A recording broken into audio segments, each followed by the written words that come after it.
Adventist World Radio Kumasi 97.7 FM so. Ebra so se ene ejuada kotonima bosome de toso edubako wa fimpinu eni edionu ensiemu enwumre no nsia kaseye no yede ebedan etiefo. Wo ye kaseye mu ensem ebedi mu akotini ebi ene se mampani ede ne nsa hyenkrata se agibibia tuma sese de entitia bia yetumi kɔ ebeye asemdifo no enye bakope dodo abeka ho. Nhyehyɛeɛ aban de aba eba bɛboa apɔmuden ho nsɛm kyerɛ Ghana Medical Trust Fund no wɔde atodwa sɛ enye ade ayade ni bi wɔ ne kɔba sɛ yɛde kɔ amanɔne a sɛ sika no anase saa nhyehyɛeɛ no ɔnom ɛbɛba mu bi. Ɔsoafo hwɛ nwomesua so ɛde atodwa sɛ free SHS no sesei ɛkɔm nde nkwala ne biom. Aban di atodwa sɛ nnwuma wodo abandada no wantumi anwie no wɔbɛbɔ wɔn ho mmɔden sɛ wɔbɛtumi ayɛ ne nyina na afei wawie. Yebeko ayamfore ene wo henketo bi wo ho wakwa akofetuo se wo kɔ ekɔ akodi rough wo bedwemu a wakwa akoku ono ano ho. Memenda kwanhwefo asafo a ɛwɔ ayigya sabre nso de wɔn aka wɔn ho abatirim ni nyina sɛ wo ba bɛboa akanyamensam na aboatam ama Yesu Kristo ne maye no abantem. Yekɔ amanone ensemu a wo Canada no Ghana ni bia wo no abɔ ne ho safohene sɛ oyesofo no wakwa sesi akwada ema wo gina emrana no. Opani bia ne mfie no akwa animu pa duokunu nsia ofrifie na oyera akakra nyame adom ene aposifo ne mpanifo nyuma pa wo mu atumi ehunu. Wei ene ensenkaye bi ena enwumre apesemakafo yafa abrabetre nkonwa so a yede besum se nunsia kaseye ewo Adventist World Radio Kumasi 97.7 FM so. Kaseye uko Facebook ena YouTube Awr Kumasi 97.7 eya follow like na share na afoforo nso wo mu nsa enkan bi kaseye atwagu wo ho Facebook ho no opese wuchia obi a fabra ye be kenkan amawo yeni ho a muni ho munzu muni ho a yeni ho ye ne mo a ena ye kaseye no enchi ahodo a wo obi a wo de ba ye be chia nipa no e de amawo afa nso no se obi di na woda na opese wode awoda pa efa ya hama no a ye beje bra kenkan de hian se wo beko Facebook ho Awr Kumasi 97.7 follow like na share kaseye no nso emu adwenkyira wo bia no wendi atemu nko a de a na wa mbebo widwato de hu de ro ho a ye be kenkan e de amount awrkumasi.com onsa bekan Radio Garden ubenya Awr Kumasi 97.7 ewo so sanso na Awr Kumasi app no nso wonsa ebekan wo so eni amuti se de kase besu manwumre eyeme ni ansa mensa derand mene Abena adomako redu ye basisia.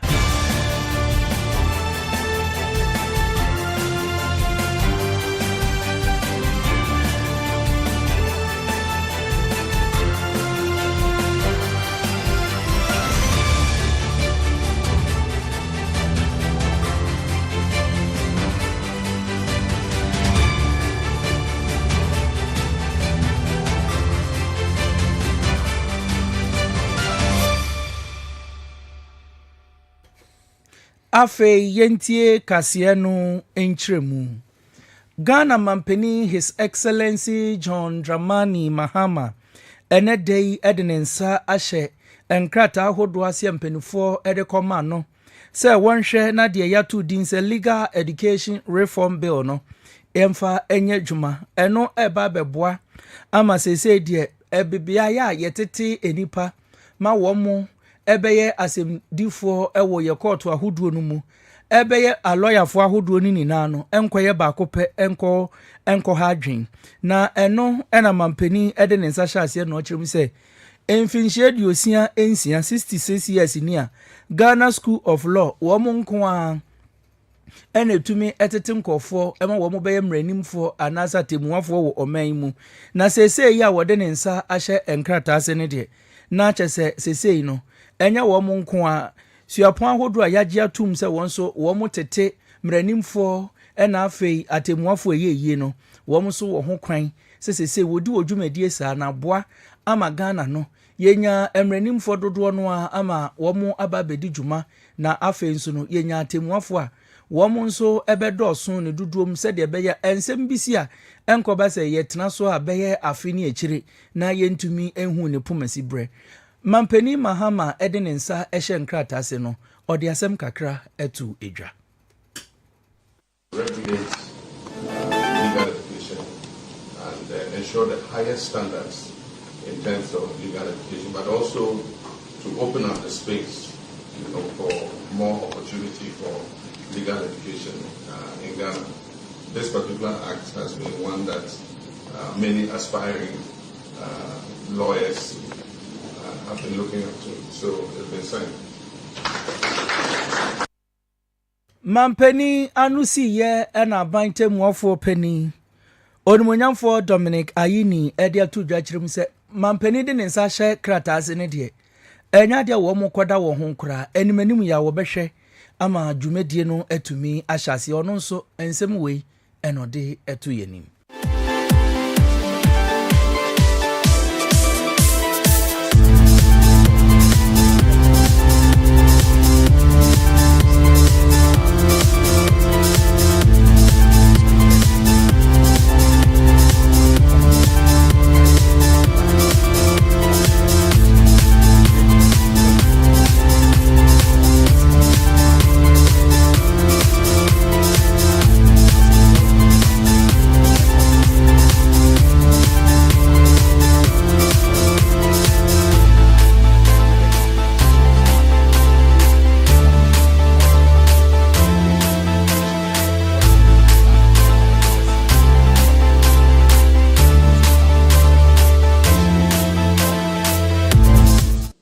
Running the law practice course for those who have LLBs and desire to write the bar exam. All of that will start this year. We'll be making budgetary provision for the implementation in the 2027 budget to be announced by the finance minister in November this year. Abain lawyer penny anate muafo penny onimonyamfo Dominic Ayini ene Ghana mampani ne yetese wode wanu disem etudwa afa emrafofra ya hye nei suapon hodo ebetumi aboa atete ajeje ene aloyafo Ghana Medical Trust Fund ayen hyehyɛ aban di aba abɛboa apomudin aso yɛ titiriw ekoba sɛ yade kokram ene ne nuanom yade ka yɛn sa mekyerɛ kidney failures no ɛka obi na sɛ ekoba sɛ mu ayɛ na aban eba begina nipa koro no akyi ɛma yɛ ko saa yade na meka Ghana Medical Trust Fund ade dodo no anim sɛ yɛ ka no ɛyɛ Mahama Kes sabre opani oda no ɛyɛ maame obo obi ada ko opoku wode atu dwase sabre yade no ekoba se wonya kokrama no ode na afenso nsa yade ne akoma yade ne nia yade akase akase etete saa no a enya ade a yedo bekwa ama no ne yemfa wo nto dade anu ma mu nto fan fa wo mfiri ha enkofri se ne bo no edimpa yi na se yede nipa beko baako be from maimu akwa ama no ne akwa ne yade asaba no na yede nipa ne tena oman Ghana mu ani sika no ebetimi ase nipa aduonu yade ewo oman Ghana mu eno nti Mahama Kesa na se Ghana Medical Trust Fund hyehyɛ no enya ade a won mekwa ama no ne ekwaye operation no sika nso ebegina won mu achi ye kwaye maame obo obi adako opoku na ensemu nkyiremu no wode adomye. And then there's something that we keep getting. Many people want funding to go to India, to go to abroad to get treatments. Let me announce here and now, we do not support any funding out of the borders of this country. So if you see many people tagging us on Facebook and all other networks and asking us to support a patient who wants to take a trip to India to get further treatment, please count the Ghana Medical Trust Fund out. Fua so sasa wope emwa ede free san hyehyɛ mu amecha Mahama Kesi a enya sa osisa nkunu nkaka na wabo awura wonom aso ya na office sa wohia wonom mu a nemom esesa odokota ne nsa ehya ase na ebetimi cardiologist anasa akoma doctor ede nkrata asem befa abefo ntenten fidie so ewo wonom ho ansa na watimi enya sa emwa yi eno nso sei na wode ka ho. The Board of Trustees approved the pilot phase, including 50 patients in the month of February. This allowed us to test our systems of patient onboarding, treatment monitoring, and claims management. These beneficiaries, drawn from across the country, received support for heart surgeries, brain surgeries, chemotherapy, radiotherapy, and surgeries. Over 4.8 million has been expended in the treatment of these patients so far. Beneficiaries range from 6 months old babies to 85-year-old treated across 11 hospitals. Ladies and gentlemen, preparations are far advanced for the official rollout of the Patient Support Program in June 2026, following consultations with the Technical Oversight Committee, leading subject matter experts and stakeholders. The Board of Trustees approved an initial benefit package focused on cancers. The package currently includes comprehensive support for breast cancer, cervical cancer, prostate cancer, and childhood cancers, a medical center locally known as UGHS, 37 military hospitals, International Maritime Hospital, the Bank Hospital, Trust Specialist Hospital, Care Multi-Specialist Hospital, the Aisha Hospital in Tamale, and last but not the least, St. Michael's Specialist Hospital here in Accra. Board of Mami asadi chato se enya dia mahama kese no eba be National Health Insurance Scheme no efri onemum eba beboa ma ne nyina na ka bom aboa eye apomden asoe no sei na odi chato. There have been questions regarding the relationship between the Ghana Medical Trust Fund and the National Health Insurance Authority. Let me state clearly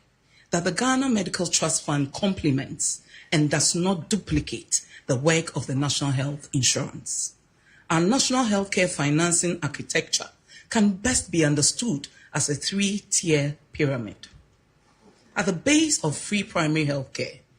which delivers essential primary healthcare services such as interventions in disease prevention and health promotion.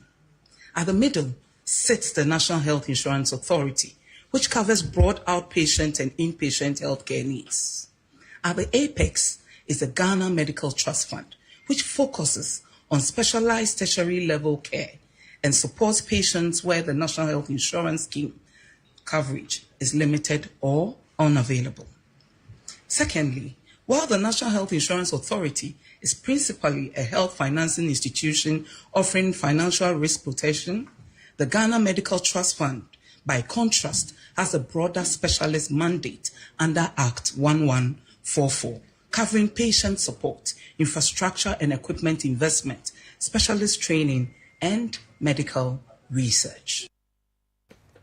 Yamami obobia daku opoku wono enaye penimpa eda Ghana Medical Trust Fund adodo no anim se yefe no mahama kese anon yetwa kase no eso na ye de ni akyerem ewo nwumesua no aso ye openi a wono ba Ghana hanomu nina nwumesua aso ye woda ano eyo numunyamfo Haruna Idrisu papai ede atudwa akyerem se no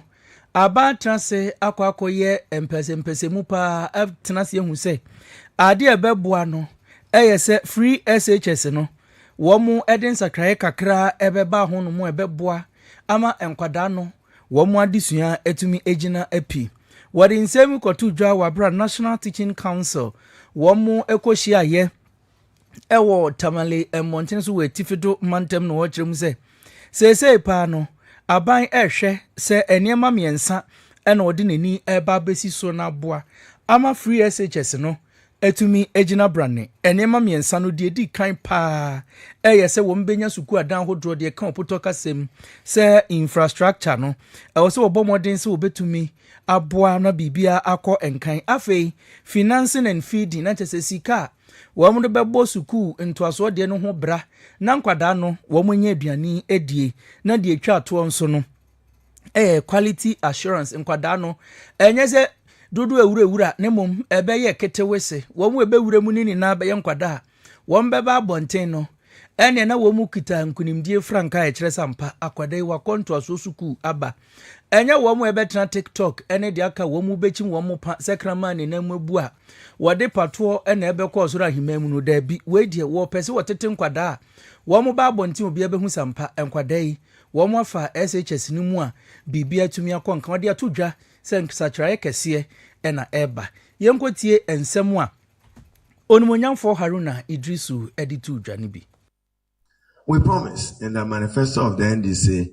led by President John Dramani Mahama, that we will review free senior high school. There were many who chose to interpret review to mean cancellation, whether they contacted the Webster Dictionary or my dictionary or their own. They know that review is review. We have accordingly reviewed the free senior high school, and we have reviewed it in 3 departments or enterprises of its implementation. 1, infrastructure, and 2, financing and feeding, and 3, quality assurance in terms of standards. In terms of infrastructure, we will all admit that between 2018 and 2024, the country witnessed exponential increase in the number of Ghanaian children accessing secondary education. Also, for we no di to dwa se awofo ene nkwada mu won to aso suku no mu anwumre mutie Awr Kumasi 97.7 no monka makoma ntomo yem pa se ye beba abontia beka se eduane asa no eno de be ya de ayetwem sa brei pa wode nhyehyɛ foforo ba no ene eduane betena ho ema mu kɔ suku a mu benya bi edi ma awofo nso makoma atomo yem ewo fie sei eno kyerɛ mu. The freedom of free senior high school, we came to the realization that there were many times that schools had to be closed down, or in the course of the academic year, students had to be asked to go home because there was inadequate food available. That is now under a review of the free senior high school, again of past. There is adequate resources and adequate funding to finance free senior high school. Adventist World Radio, Kumasi, the voice of hope. Also for share a woman's so onyanfo Haruna Idrisu ne enikoti. Aswafo share yakwan ni yakwantempon so ni onyamfo Kwame Gavins Agboza nansan de ne akwan awodo no a se wo kɔ na wo ba ni nyina ye se dwuma so no a ye de ahya contract fo nsa se wo nhwe na yakwan awodo atete apansam no wo nhwe no mo enye ni nyina na afi emfiri wo wode na probo no akwakopie atifi do mantemu na ho na wo kyerɛ se nya de aban eya na ni suade hu se aban dada no wonum nyuma wo sha ase titiro ne akwan ho nsem nyina no obete agya na waba no de obeye dada ne nyina na mpo ekoba se so ode foforo aka ho a wode foforo aka ho nti wonum a na monten so eye yese se ene aban a waban no obetwa dada ne nyina mu na afa ode ne de aban enya ade a eye nokre sa nneema anasa prabo a wo boyi ekere ni suade hu ne nyuma pa a wobeye ede abo a yakwan ne ehun nsem so ye kɔ onyamfo Kwame Gavins Agboza ono na ye sofo hwe yakwan ene yakwantempo so bra okopie tifi apoya mantam no wo ne kwan ho nsensem no nsem a wode eto yanim ni bi atie. A miracle for a government that cannot borrow any money to be able to pay 12 billion to contractors on projects that government did not award, because the history, which is a very bad history in our country, is that when new government take over, they probably basically ignore all contractors whose projects were awarded by the previous government. President Mahama is a reset president. It's a different president. He paid 12 billion to contracts he inherited. And I think that is the right thing to do. And hopefully, government to come in the future will know that this is the way Ghanaians want us to govern the country, not to govern the country as if we are enemies to each other. Aswafwe sade etato kan bibi afa nkran ani Kumasi kwantempon no so abayi de nhyehyeye abayi ne brofo kasa mu wose expressway we anya nhyehyeye ba be Kumasi ne nkran kwantempon no afiri wokra na emom ebebe mu ma etumi aboa ma contembrantem etumi afa ne ntoma pa efra wasa kwan yi so eno so sei na aswafwe edika ho. Government's intention to build a new road from Accra to Kumasi called the Awr Kumasi Expressway is not a substitute to the existing Awr Kumasi.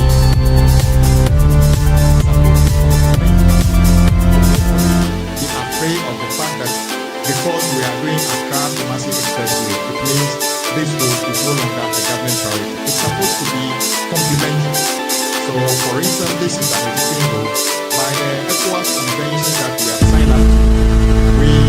need to build expressways. But when you build expressways, you must have an alternative because the expressway are supposed to be commercial.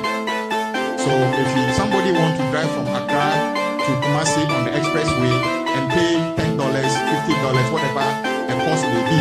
somebody can and do it in 2 hours. Somebody can decide, I want to do the existing Awr Kumasi in 5 hours, 6 hours. That is the choice for the person. In any case, that will also be told anyway, because it's investment we are putting in. So let everybody in the country be assured that the two projects are priorities to government. We are going to complete all of them. Kwame Gavin Sagboza Ghana mai mu yakwan ho nsam nyina no ono na yede ahyenensa yetwa kase no eso aso ya wo mo hwe Ghana yensio so mekere Ghana Water Limited empenifo de atudwa kire mu se no wo mo atrase hu se de amansio hu akwa atwe aye den no uyi gather them and sell aye twaniti afre no galamse no free ho no mu a Ghana fo ye kaprim womu eyusu ensuo no na wodidi wonjumedi ahodo no a womu mpese womu betu aka ene dodo na asompo no koti kwan so kwan bone so kuntuna se project ase hye na akekere womu nti womu ankasa afa kuntuna se atwe ensuo ni bi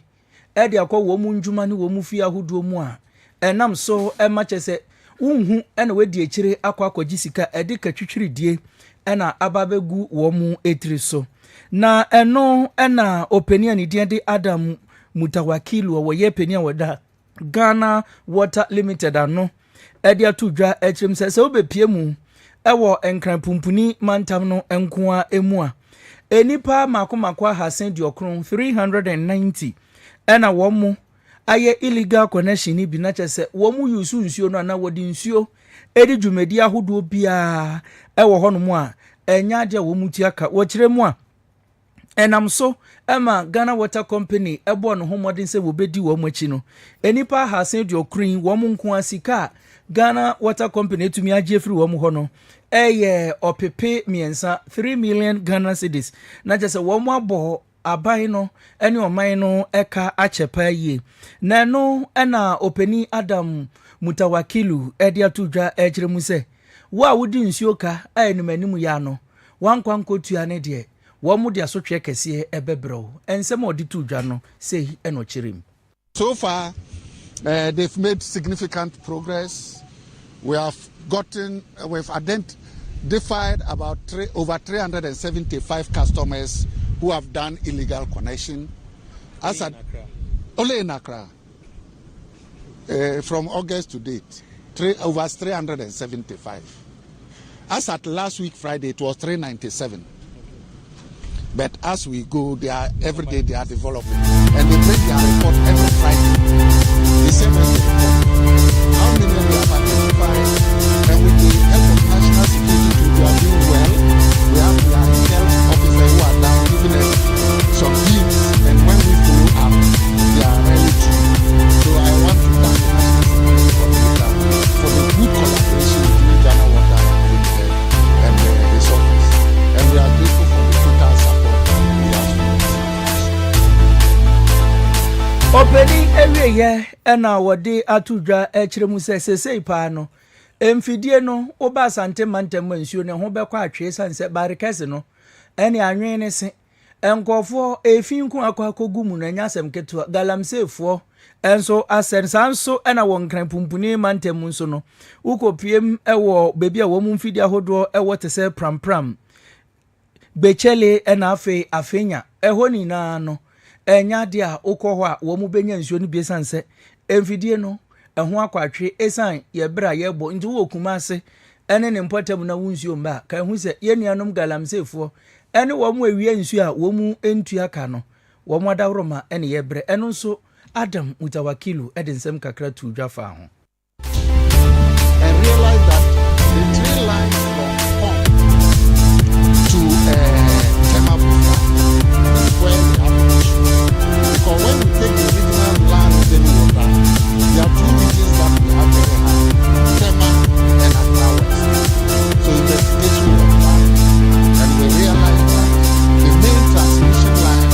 which is one of them, which is the metal one, is 21-inch transmission line, has a lot of issues, and that is what we investigate. So since March, we started the central workshop to fabricate the 25 to 42 for us to replace all the weak points in more rivers. Because the water that is wasted then we go to homes, they will pay. While the now revenue enhancement to that region is also fighting the terms, the bypass, other things.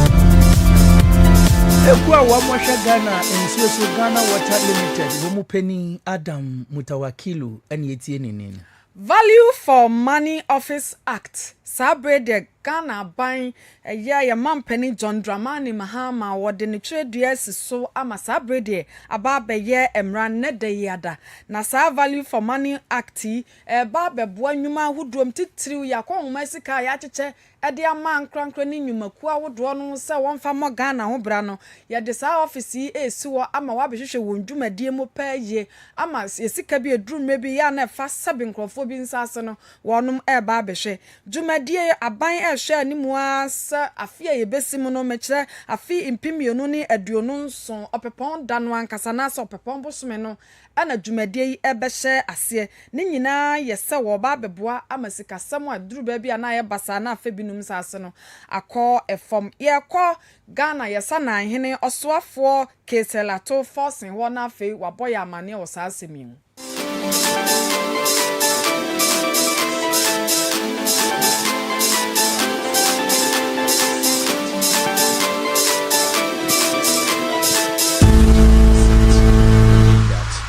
going into the future,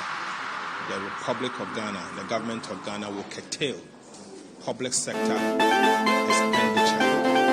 that has actually risen as a result of the inflation contracts, the government contracts.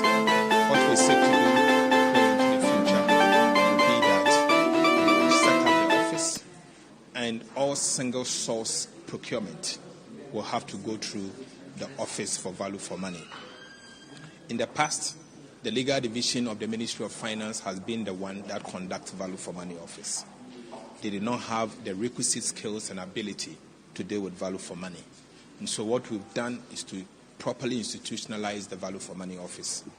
President Mahama, as part of his campaign pledge,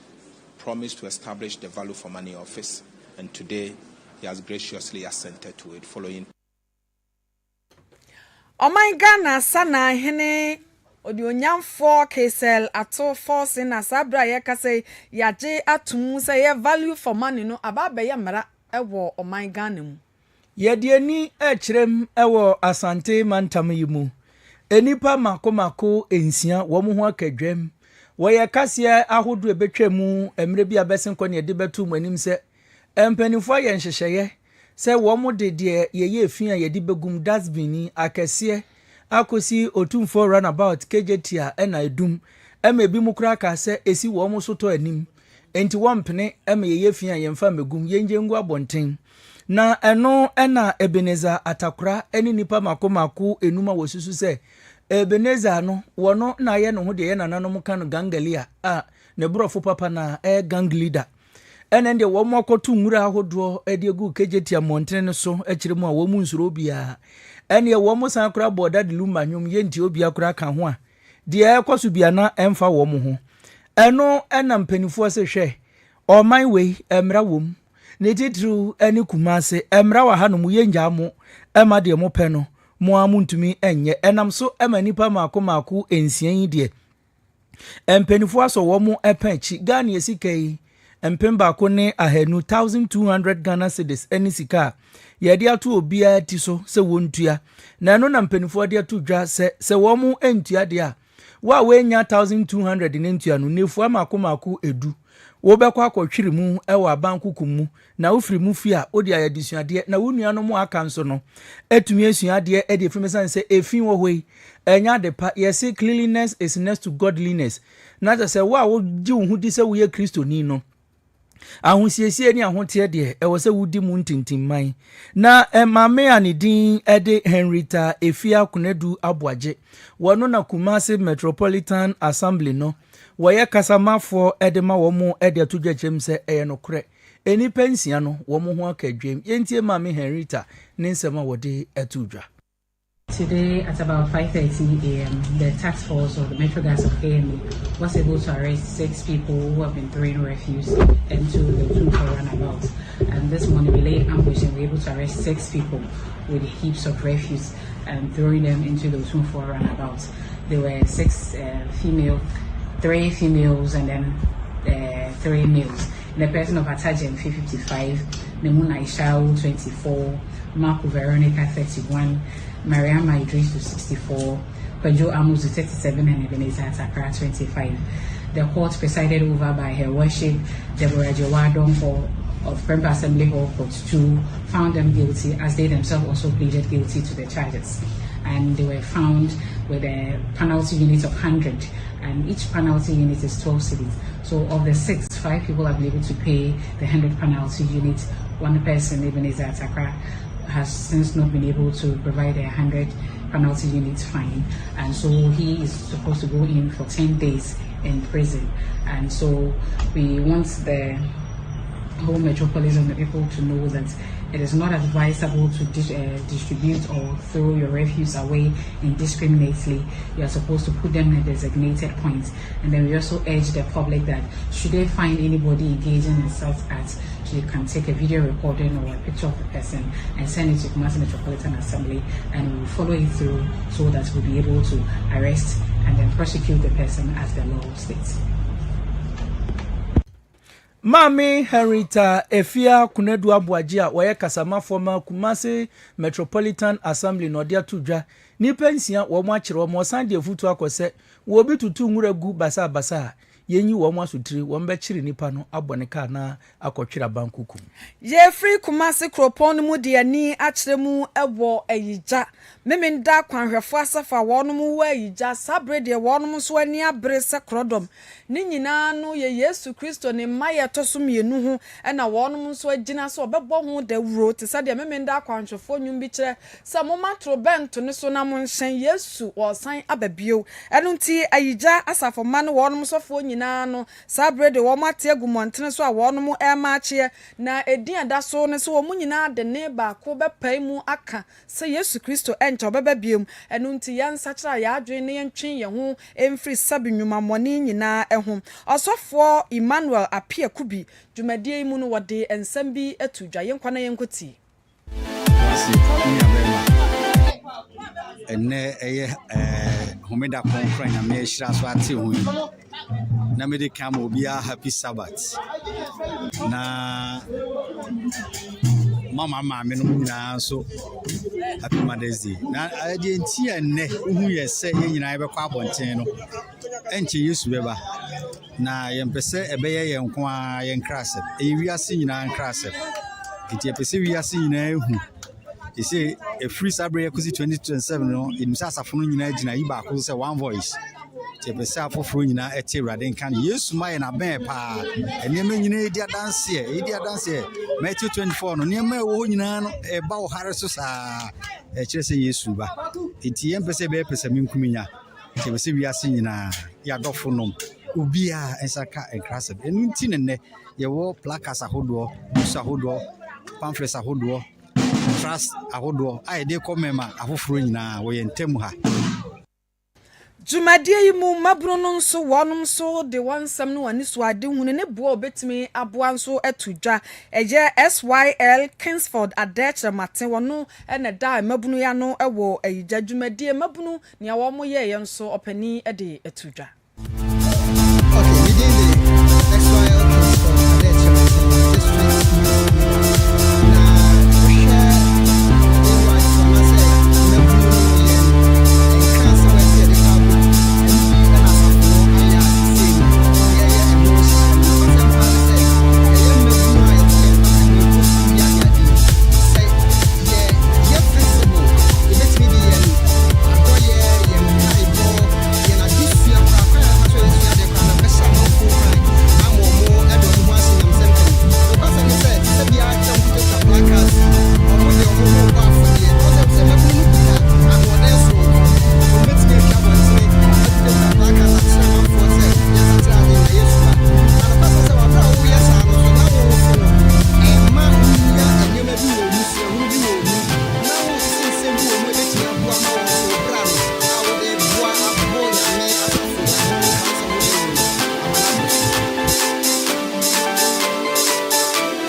Godfred Osei kwesi wono ene ba man bobia efa ayija memenda akwanhefo asafo no da no wono so edi to dwane abafo kwan so yebetumi afa so na afa yaka Yesu ho asem a kire se de betumi aboa ama ne ba wo ba no aye ntem so say ye kan problem say yen so kanea emfa nhye kodo ase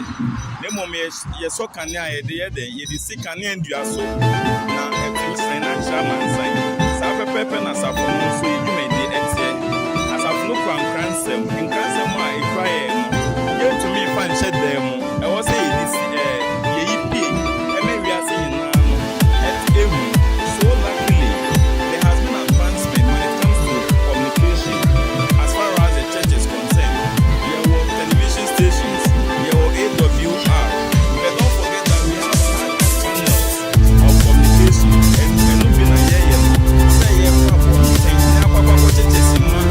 kratesima, na ya check with media or you say yes or no. We are letting that so as I say oh no, and in that so I did this so yes no. It's been your problem. But I am on a yes no. It is a I just say you made it in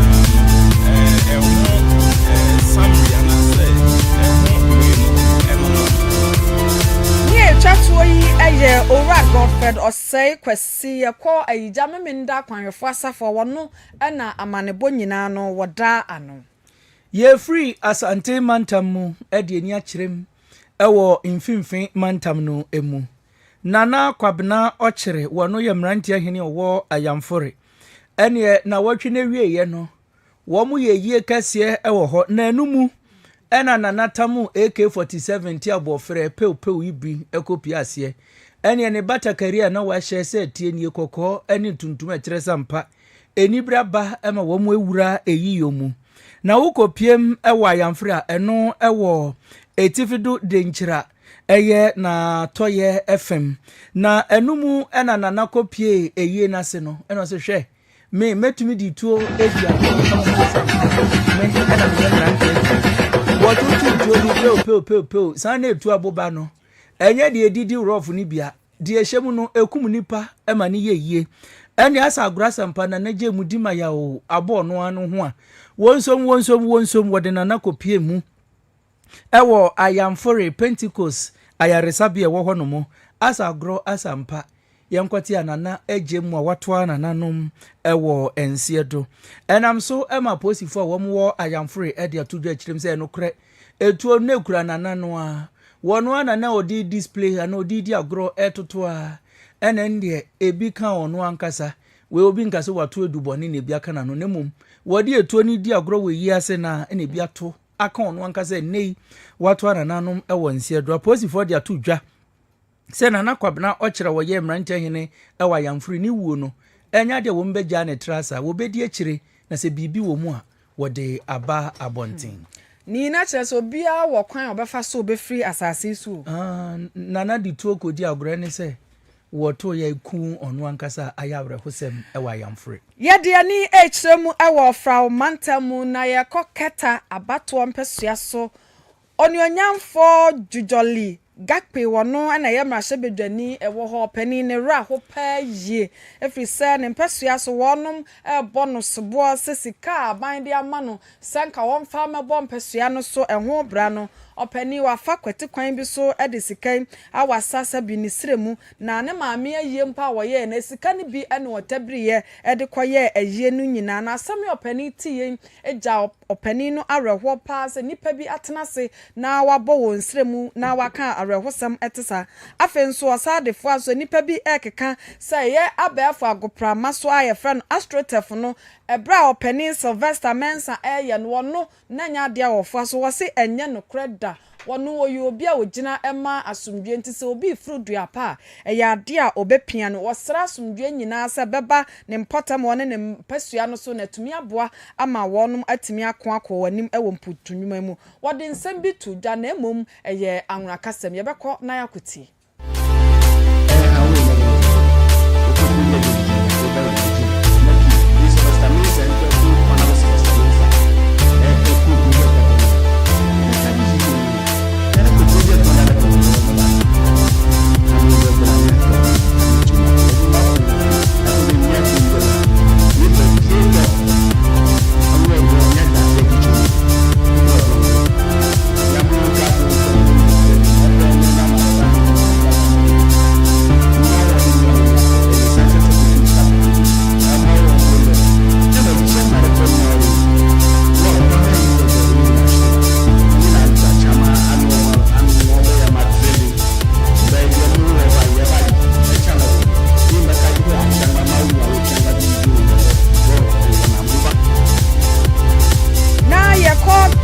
abato mpesua so amrahye bedwani owo ne onyamfo jujol gakpe ebra ne mpesua sofo wonom bo ne kwadu se ne sika bi afa ne nsase no ene yete se wode arehuom echrem se asem no enya de anokre bia ewu yemfree fra mantam no mu na yemfa yani enkyeremu ewo bono epuye mantam mu yekopiem ewo bono epuye mantam no emu a Mame Florence Obin wono ena woko teen womu emensin no a wo hwe ayare esem so ewo ho a wone eye mensin no nyina ka won ho abom se womu beboa makodi wo yade HIV/AIDS no womu atumi esi ano ewo womu mpotem ho na wodwumadie yase ena mame di tudwa ekiremu se ewo se nipa nina wote ho abre no ne abra no wo ko hwehwe omogem hwe se ampa HIV/AIDS mwawa no ebi abem anase ebi embemu na se ebi abemu wo hu kwa befa so a wo betumi akon wo kire manka ne papa mu mpo abozo memiense bia no ewo se wokọ ekohwehwemu na eno ena maame ade atudwa ekirem se wo besre ekristofo nkremufo wo mu aka ni na ni social media wo mu ete ho wo bi wo ho nye kremuni wo nso mbosom wo no nso a wo nye kristoni wono ye frɛ no ademusa so odemu anie nini na mu maame de atudwa se ye ni na hu behia se ebra no ne ebra no ye betumi akọ ayaresabia kohwe mogye mahwe se aso HIV mwawa no ebi abemu anana aboa ema se koba se wudira nye ye na ebi abemu a watumi abọ ho ebra maame Florence edi efutu ekoye abaya sabia wo sai na ye test ye na wo bia yo nke mo ho be be be nsa ebi ba se se wo ni no ye be be se se de bi e wo bia o ma tina si fi ebi ebi chai ni yo ko ha je wo ni se abeka yo no ene ye le ke ye ni ntum ye ba na na se se se mo test ya ye ma fa mo test na ye ni ntum ye ni le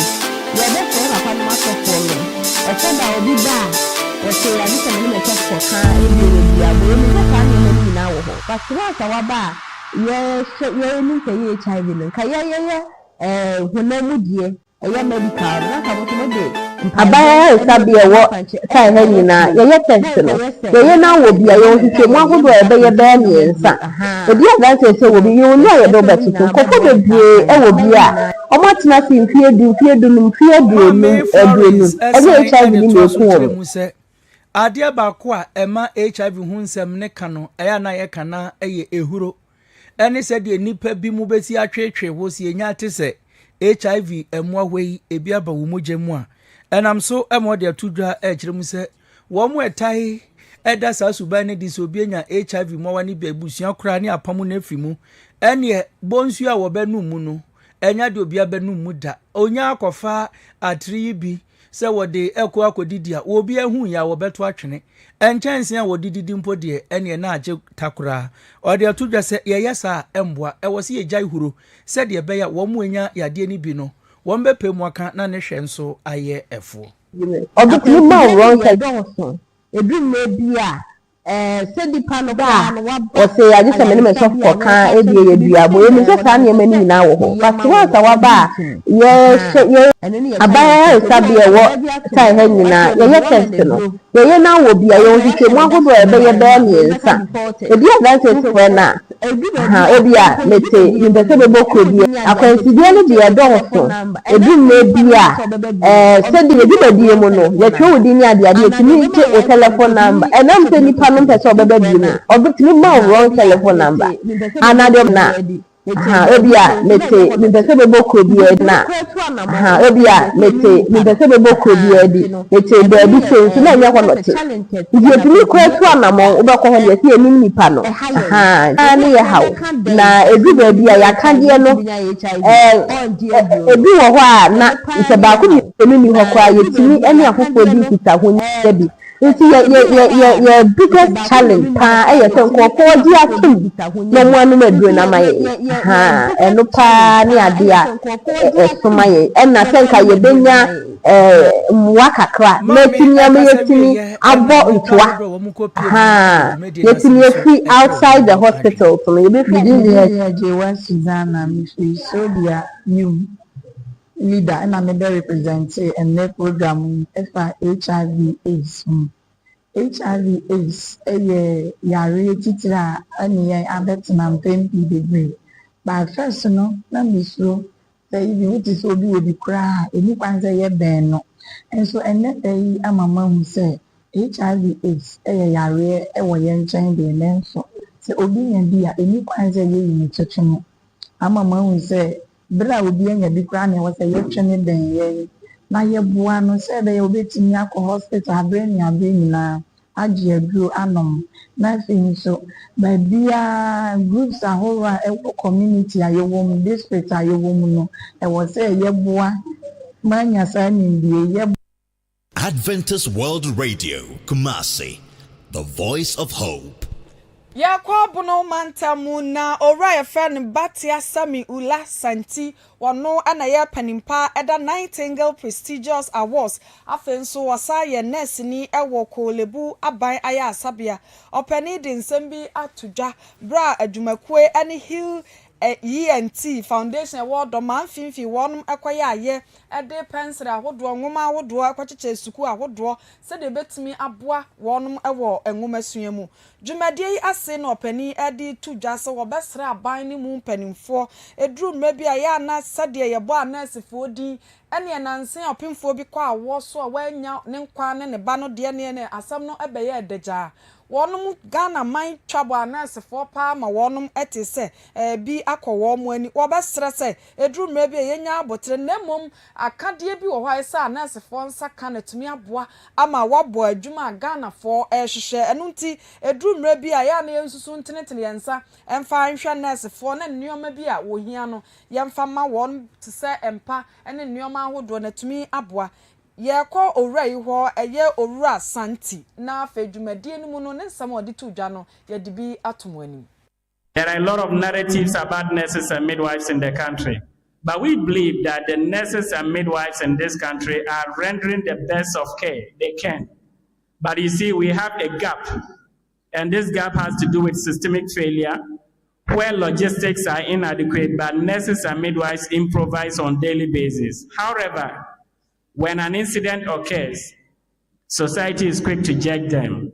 We can only have a working health system if the stakeholders present here can also send a message to the MC, the Member of Parliament, and those who are the helm of decision making to prioritize investing in our health system.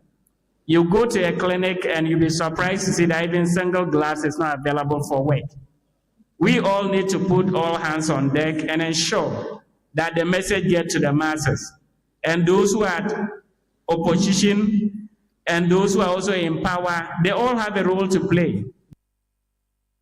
Ora batia sami ula senti sa de to ejasa sa wo ba wiase afa na nyina no a na wo pe anesefo abo adwuma pa no a oman Ghana ya anesefo no wono mo bo adwuma pa na yen e na yen hunu ntubre aso say ebi mpo timnya akokoduro kope nurse ni ana doctor ni e de ne nsaka no yenyan ni nyina anyese bedroom ebi no yenya anesefo e ma wonom emeboa yen. And we should stop crucifying the nurses and midwives who are trying their best to impact society. Some of this crucifixion may end up making some of the young ones here who have the interest of becoming nurses to end up shutting their dreams and looking elsewhere. But trust me, the nurses and midwives we have in Ghana are one of the best we can talk about globally, because most of the nurses that leave this country to other countries in Europe are working and receiving rewards and awards from wherever they are, indicating that the training given to them is top-notch. Ora no see ye na opani a wono eda he ENT ano na afenso 2026 wa best nursing educator wono nso ede etudwa ye Miss Fatima Salifu say obesra nurse for wonom agent tete say wonfa emrakwan so ni won hu ni wodwumadie ni nyina mu na tumi aboa ama afofro nso ani agesa adwuma say na Fatima nso ede eka ho. True strength is shown through good characters, discipline, humanity, and kindness. My dear people, success does not come overnight. I come through small daily efforts. Success comes through small daily efforts. Adibia oya nenkakran enkase adi amiye minya eho emfaso. Aha, oya no nya didie na kasa adi amiye die ebewie ewie pa. Attend school regularly, listen attentively in class, read your books, ask questions when you do not understand, stay away from bad company, drug abuse, violence, and anything that can destroy your future. As a public health nurse, I also want to encourage you to take your health seriously. Wash your hands regularly, keep your surroundings clean, eat healthy food when possible, and speak up when you feel unwell. A healthy child learns better and grows stronger. I would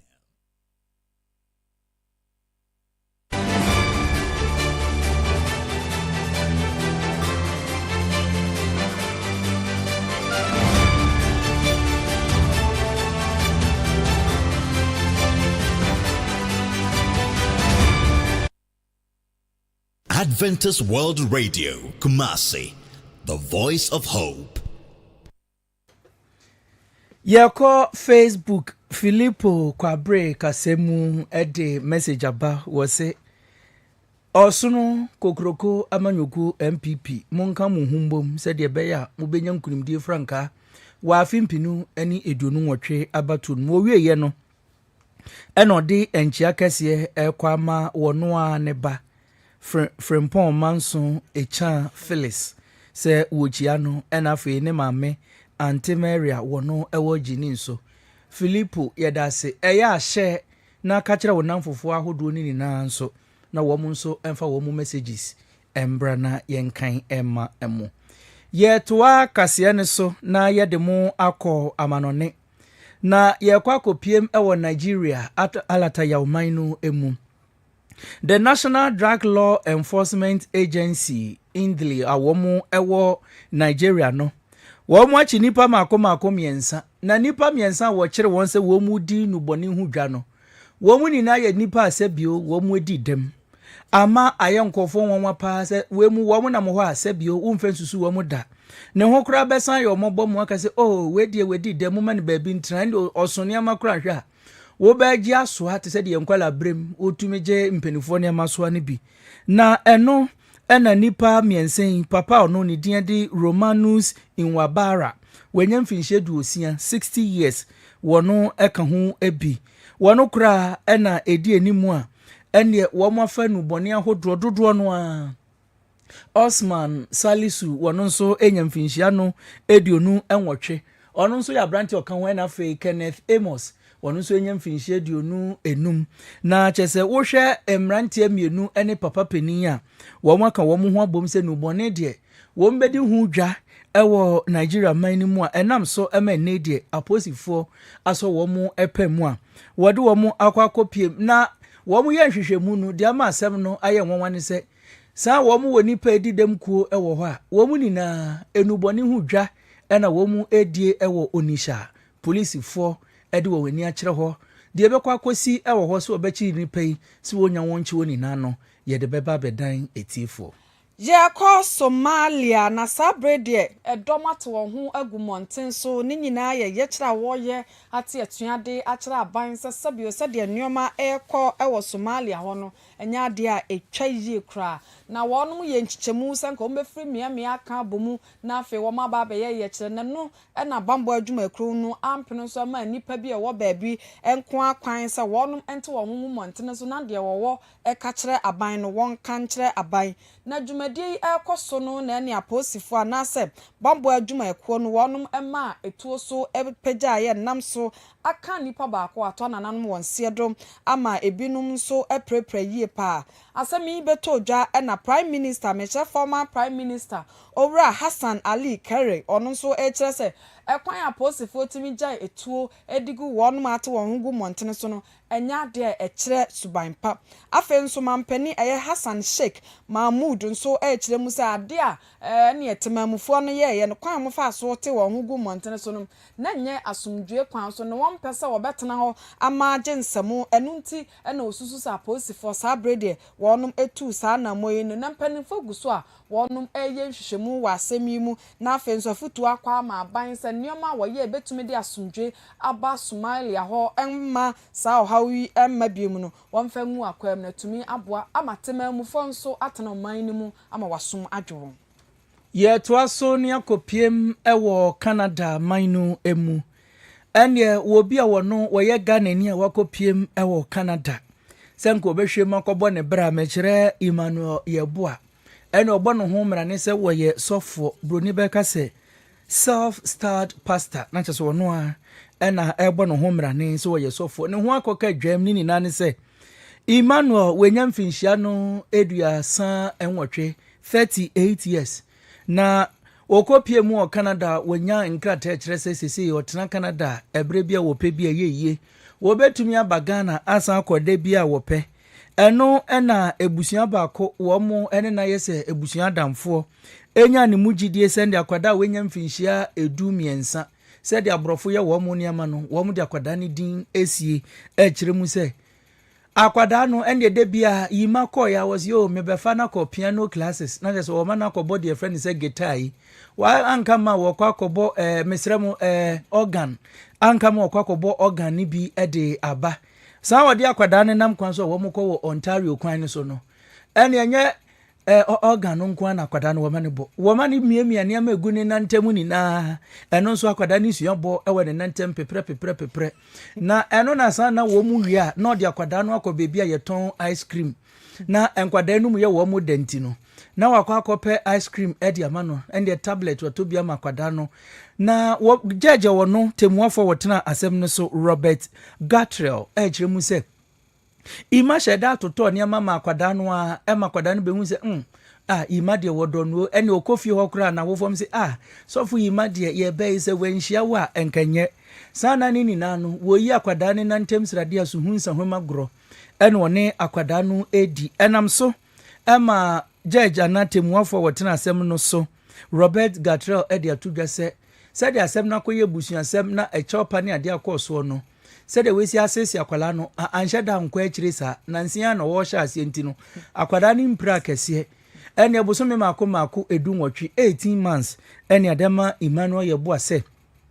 won kwatwira ban ekukum wo Canada na emom de wade atoso akire mu se bosome edu enwotwe ekọ na wiye ni wo yinu a de ebepiem efiri mu ni se wode ne beba Ghana akọwie yi so na ewia a ehye no ebia ba behye no Jeffrey Ward ani achiremu ewo Florida US abochimemu sabre ye kase opani a ne mfie kwa animu eye duokunu nsia ni tire ayeye opani ye beka ne se wo yirai na wo hwe wo no mfie kwa animu a eya na sabe adwene mu ne nioma ntumi enkoso adwendwene ne nioma bi ntino wo firifie no obi anhunu baabi a pani ode ne ho ekoboye na posifo wo no knaman ne wokọ abrochi a o ma hyeda ade knaman afantetie mu baabi a wo hye bia wo bedi pampan achi nkakra ehwiehwia ede saa aba abecho baabi a wo anu bi na wo no esoma anu a nyame adom wonam kwan so kọ na afi opani ko hu se wo baabi a won wuya ne ho nso entechima ye de no abafie epanifo so obegusu na waye hwehwemu afasemi mu se bia sabe opani yade na yade na bia adwendwene na ono apie frifie anase bia nipa bonfo bi na tabre no de ne ko nwura mu na nka wo kwakoye ne bone de befri asemu mu ababia no ye de mu enchiremu nso ebedom Kasienu esi ensemedi mu akotini ebi enese Mampeni John Dramani Mahama aja tumsese die enye Ghana School of Law nkoa na eba betete mranimfo ewo oman emu. Openi a wada Ghana Medical Trust Fund no eye Mahama Kes ye maami obo obi ada ko opoko de ato eja se kobase wunya kokram ene yade a ya na no ode no a enya de e do beko amanone ne akosa ehu yade.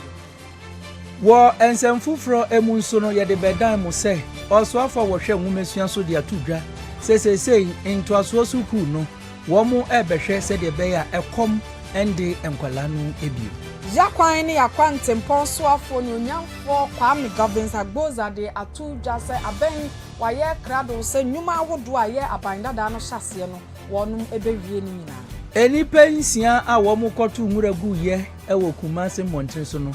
ya kire wo mu 1200 so wo mu enye ntua nefua edu wo mekwa kotwere abankukum yakọ ayija memenda akwanhwefo asafo sabre Yesu maya wo ba biom no wonum asore gina bra ne ehye mmon etemu efe ni pasa wonum sakire wonum adwene dendenden ya konfinfin mantam no mu ene hu se wo mu mrante ahene wodi tuo akwakodi rough ewe yi ase a etuo na jemu aba begu onu aso a wato anananom ewo nsiedo Aswafo a ye fa no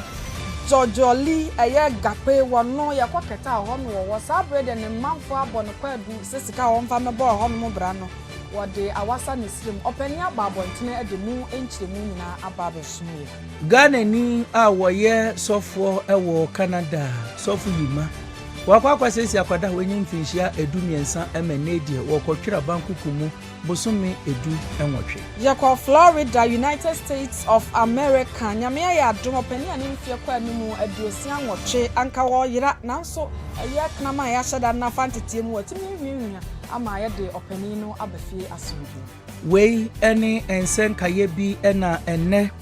ejuada enwumre Kotonima abosome de tosu edu baako wa fimpinu eni eduonu ensiemu apesemakafo yefa breni ebetena nkonwa so de beso se nonsia kaseye ewo Adventist World Radio Kumasi 97.7 FM so kaseye unya bi hwe wo Facebook eni YouTube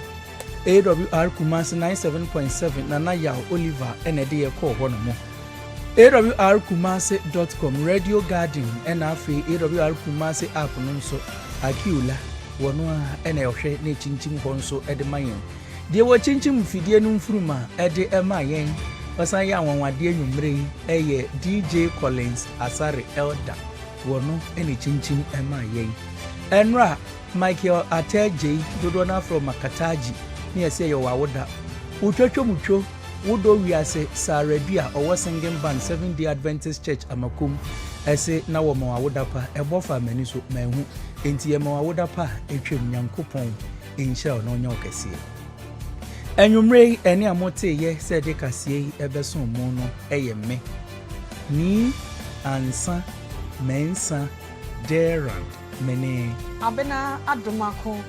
ye mamumo enitia addition